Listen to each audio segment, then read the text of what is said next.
I think I got up and reached her and realized I wasn't going to be able to get her off without a knife. I probably tried to just realize, I probably quickly, realized this ain't going to happen, like this. I went around the back into the house, which the door was open. I got a knife from their butcher block thing, came back out, cut her down, and probably called 911 shortly after, if not before. Okay. All right. Did at any point think she was alive?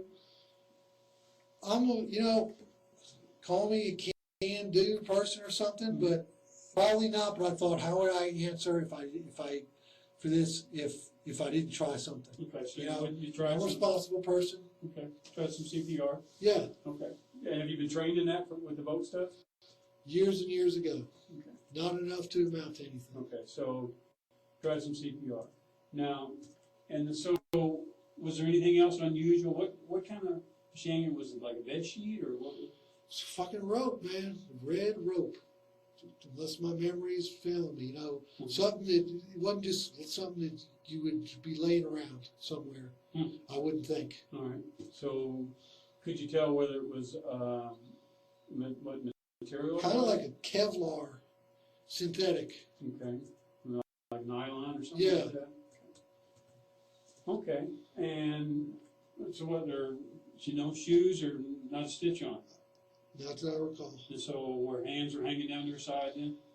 I don't know, because here's the thing I don't remember about her hands. Because after I cut her down, when I went to take her pulse, at some point, which I didn't even do that first, I remember having to get something out of her hands.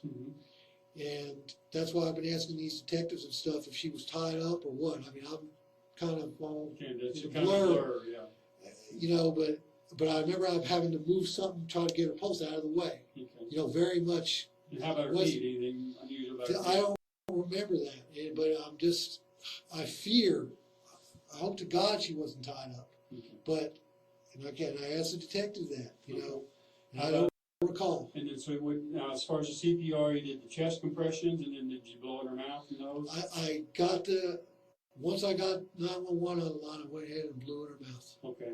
And her mouth was open and clear and everything? I didn't even do all that. I should have. I didn't.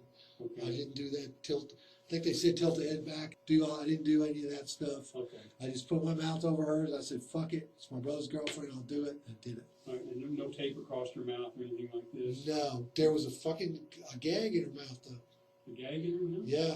What was that? Something, I had to pull something out of her mouth. Okay. It was like a blue scarf. I mean, does it seem to you like it's a suicide then at that point? Yes, absolutely. Okay. And what makes you think that?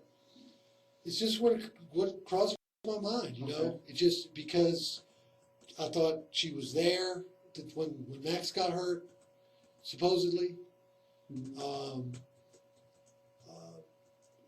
Maybe she just can't live with it. Okay. I've never been in that situation. But I'm not going to say that I could, especially if it was someone else's kid, Yeah, but did she seem suicidal or anything like that? No, I don't get, you just don't ever think of that. Yeah, okay. Look straight ahead, listen, think, concentrate on each question. Okay. Only respond yes or no. Okay. But the most important thing of all is what? Be honest. That's it. Honest or don't lie, either answer is acceptable. Regarding the death of Rebecca, do you know for sure if anyone did anything to her that resulted in her death? No. Regarding the death of Rebecca, did you yourself do anything to her that resulted in her death? No. Regarding the death of Rebecca, were you in that guest room that she was found hanging from at any time during the night? No. These are hard tests to do when you're this close to what's going on here, like you said. Yeah. Because it's hard to get rid of that emotional factor. Right. And you could have done a whole lot worse on the test. Could have done a whole lot better too, but based on what I've got here, we're kind of in that inconclusive range, which really doesn't bother me that much, because I think if you were in something that close, there's no way I could prevent you from giving me some reaction, but as far as being involved in it, I'm not inclined to believe that. But you're definitely not flunking my test, so that's kind of somewhat of a good thing. Appreciate your cooperation. It's a tough thing to do. Certainly appreciate you working with on this. So it wasn't so bad, was it? It was. Wasn't as bad as I thought it was gonna be though. It was. It was? Yeah.